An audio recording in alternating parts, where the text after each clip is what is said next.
Just got notified. Sorry to cut you off.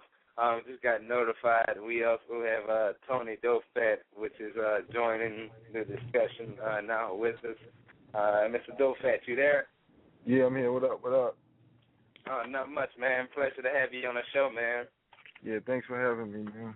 I'm just a little hectic today, and also I got the time. Also, I'm in New York, based out of New York, so I was thinking that was 7:15 Eastern Standard Time, so I got a little thrown off because I called in too early. Oh man, definitely all good, man. I'm gonna let my co-host get at you. Trey and Rich, what's good, fellas? Mr. Dofat. Hey, what's going on, Mr. Dofat? What's good? What's popping? Oh, not much. Pleasure, man. It was a pleasure to have you on the show, man. A pleasure. Thanks a lot, man. Everything good? Everything good over there? Icebreaker Radio? Oh yeah, we good. We good. All right. So Yes, what are we talking about? Production today? Yeah. We usually talk about 3 different aspects of production, anywhere from marketing, engineering, and also pro audio. And right now we're actually just kind of discussing marketing for artists and producers up in producers. Tell us a little bit about your opinion on what you think artists need to do today as far as making it in this business. All right. Well, 2012, 2011. Oh yeah. Also, just to let you know that I'm in the car right now, so I don't think it's gonna cut off. But if it does, I'll call right back. But 2011, 2012, everything as far as artists go right now, the music industry goes, everything is a brand right now. Everything is a brand, and I saw the mold and the shape as it was starting to form, and that's what everything is right now. And it's being focused more on the brand as opposed to the music. And artists need to, and there are a lot of artists, especially from New York and East Coast, that are really focused more on the music, and people, and they always like, yo, my music is hot, I got this, my beats are hard, and this and that, and this and that. Yo, why I'm not selling records, or why ain't nobody checking for me, and why you checking for this and checking for that? And that's one of the main reasons why. Artists, a lot of artists, real hip hop artists, got to start looking outside, thinking outside the box, and looking at why everybody else is selling, and realize what it is. Word. I'm gonna let my co-host get some questions in as well. Trey, I'm okay with you. All right, Mr. Dofat, what's going on? This Trey, man. Trey, what's up? What's up? Chilling, man. I'm a fan. Really enjoyed a lot of the production that you've done. One of the albums that you did production on, and I still bump this album to this day because A-Ball is one of my favorite rappers. So I'm on that Lost. Oh yeah. Man, that's one of the. I still have that. I have that in my iPhone, in my rotation of songs that albums that I listen to, because y'all did some great work. And on that Mary, thanks a lot, man. Yeah, we grew up on that. Yeah. That was like our first big project. That project opened up a lot of doors for a lot of people, and from a production standpoint, I did music, but I didn't really even know what a producer was. And even Puff said it when he did behind the scenes on Mary. He was like, yo, me and Tony Dofat went in the studio. We were like young kids, didn't really know what we were doing, and we just did what we did. Well, I mean, but like we just did what we like to do, and that's what happened. And it just opened doors for a lot of people, and we had no idea it was going to be successful. We had no idea it was going to open doors to start my 19-year career. I had no idea. And see, I have a question. That's one of my questions I want to ask you. I know a lot of times, like you're saying, there had to be a point in time where you were like, okay, I can do this, and you were in the early makings. You were there in the beginning when things were forming.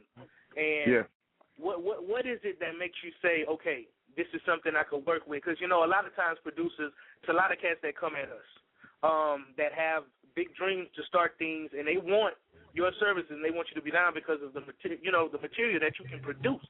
Yeah. So, how as a producer do you know? Okay, this is something I can hang with, and how important is having your music at that point to copyright? Well, because of a situation like that. Yeah, I'm sorry, the phone was breaking up a little. I'm sorry. Okay. Can you just repeat just part of it? Well, the last part? Being a producer, a lot of times, you were saying that you were there when things were forming. So early on, Puffy and those guys could see that it was something that you had that they wanted to put their hands on. They needed you to be there. And as a producer, being out there, some of us have this great material, and there are a lot of guys that come at us with big dreams. I'm sure like Puffy and those guys were saying, hey, we're going to be having this happening. How important is it having your music copywritten, and how do you as a producer look at those types of situations? Well, the thing about it is that when you first start now and you got people telling you that your music is hot and this and that, your main focus and priority is not really the business. Your focus and priority is you're excited, you're in the studio, and you want to get your music, you want your music to be heard. So as far as the copyright go, I kind of knew about copyright, but go down and make a left. I know a little bit about copyright, but I didn't really apply it then because it was the excitement thing, and I'm quite sure that happens to a lot of people. You get into a studio and you got a chance to make a record, and you do it, and then you start worrying about the things after the fact, and throughout the first few years and your first 10, 20 records, you're still going to be in a learning process. So and then at that point, that's what they say paying dues. That's what they mean by paying dues, is meaning by learn as you go. And of course you're going to get burned somewhere. The house right there. Of course you're going to get burned somewhere down the line, or somewhere. But that's just paying your dues, and you just got to be smart and not make the same mistakes twice. And some people get burnt more than others, but you just want to make sure that you don't get. Some people get burned bad, and I've seen that so many times.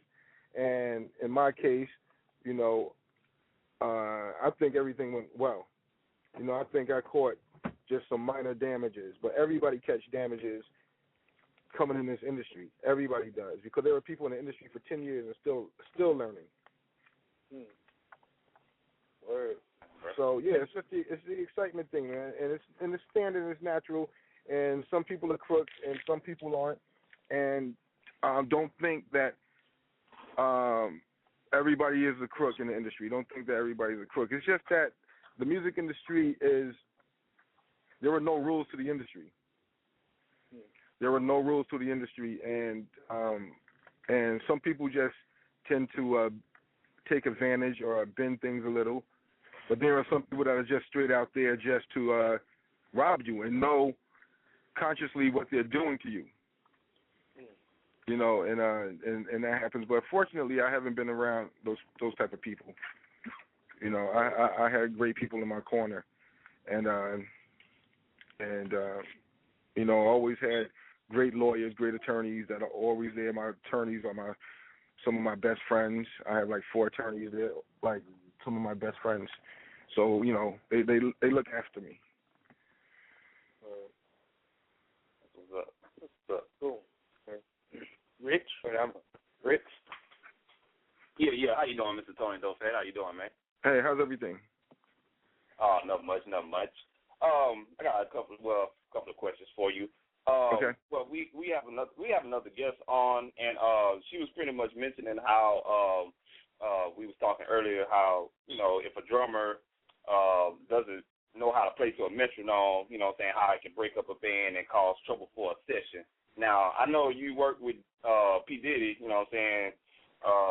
many years and stuff like that, and when people come into a session or they go into a recording session and they don't measure up or they lacking in a certain way, as a producer, actually being in that type of environment, how does that affect, and what can it do to damage a whole project or a session?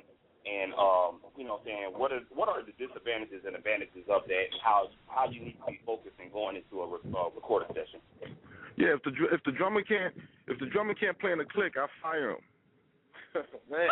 I mean, it's just simple. I mean, there's no hard feelings. He could be the nicest person in the world. We could have probably just had dinner, and we get in the studio, and I don't know what he could do, and he's just not playing on the click right now. And as a drummer, you gotta know how to play in the click. It's so simple.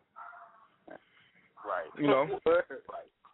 I mean, that's just simple. That's just like almost beating a drum. It's like you got to play in a click. And And fortunately, I never really had those problems. You know, I work with some of the best drummers, man. I work with, you know, so Spanky, he toured. Our musical director as well, he toured with us. We did the European tour with Puff. He was Puff's drummer. He's from out of Philly. He's incredible. You know, Tony Royster Jr., incredible. Jay-Z's drummer. I did the American Gangster tour. So these are people that I never had those issues with. You know, and I played with Nissan Stewart. Also, he's a musical director, one of my partners and a close friend. He's incredible. But, you know, then we got some other people I don't really know. Cause I guess those are the ones that can't play to a click. Exactly. And I got one more small question for you. On this show, you know, we had previous topics about the difference between a producer and a beat maker. Just from a seasoned vet like yourself, can you pretty much elaborate on what's the difference between a producer, an actual producer, and then a beat maker? Oh, yeah. All right, producer. I'm glad this is a good question because a lot of people that are probably listening need to know. A beat maker is somebody that make beats, basically. That's what they do. They make beats. Producing has nothing to do with making beats. I don't know if a lot of people out there know or don't know, but producing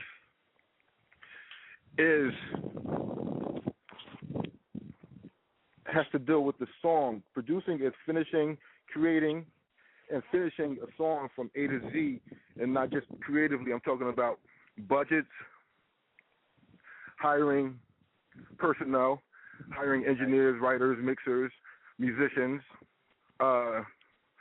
melody, arrangement, sound, and the formula. So that's producing. Beat maker is someone that goes and make beats with reason, whatever, put kicks and snares together, sounds, loops, and stuff like that. Now, a person that makes beats doesn't necessarily know how to make a record because all of these other steps that I mentioned earlier, they may not be aware of. They may not have the knowledge to do that. They may not know anything about engineering or anything about sound. They may not know about song structure. They may not know about mixing. They probably don't even know what mixing is. But they may make hot beats.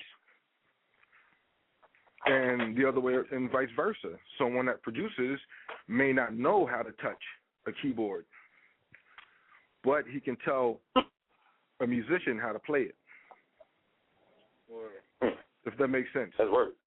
It does. Yeah. So that's the difference. That's the difference. And I remember from, a long time ago, a lot of people used to always say that about a lot of people, including Puff. They used to say that about him. Oh, he don't make beats and this and that, but he says producer credit. And I did an interview on this magazine, Rhyme and Reason, and we were talking about it. And they asked me, did he deserve production credit? And I said, he does. He does. He doesn't steal production credit. He actually produces, and he actually adds to the record, and makes a lot of times make the record hot. So it's not all about the technical part of learning how to work the equipment. For example, I would on a lot of the remixes we did, I would work on the beats, put it to the vocals and all that, add a lot of stuff, this and that, and then he would come into the studio after I was done and take this out, take that out, add this, add that, change this and change that without touching anything. But does that deserve producer credit? Yes, it does. Mm-hmm.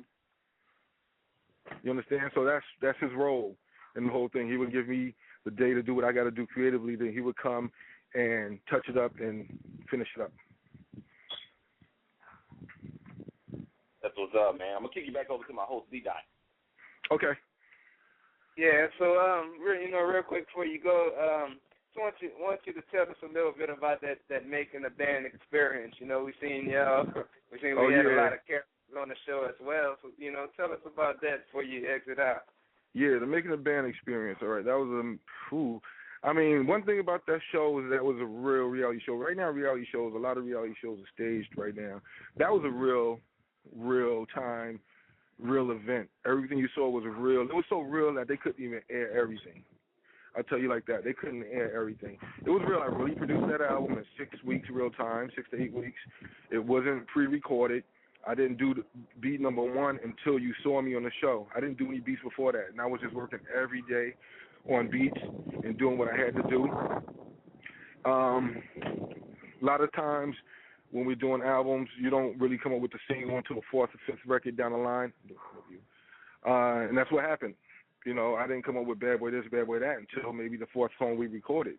Because during the course of that, we were like scratching our heads, me, Puff, and Hard. We're like, oh, wow, we got records, but what's the single? We need a single. And the pressure was just on because we was like, we got to do the single within 6 weeks because it got to come out by the end of the show.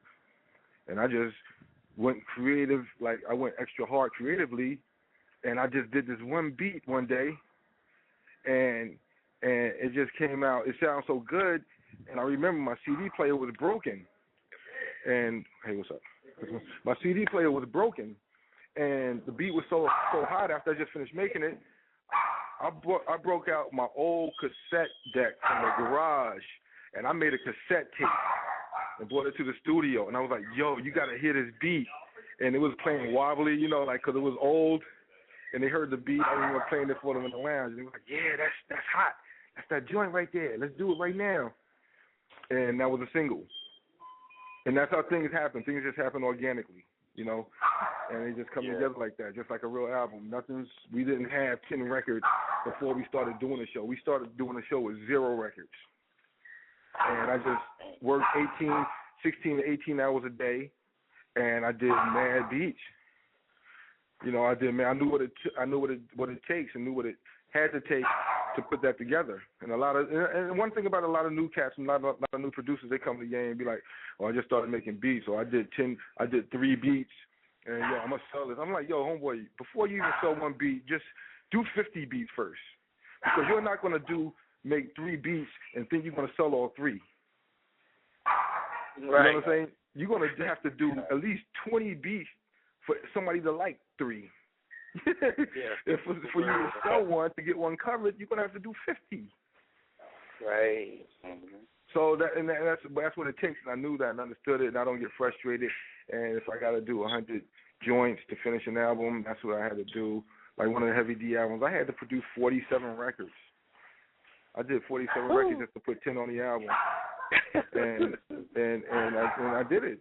You know, I did it, and it only makes you better because you got to think about it.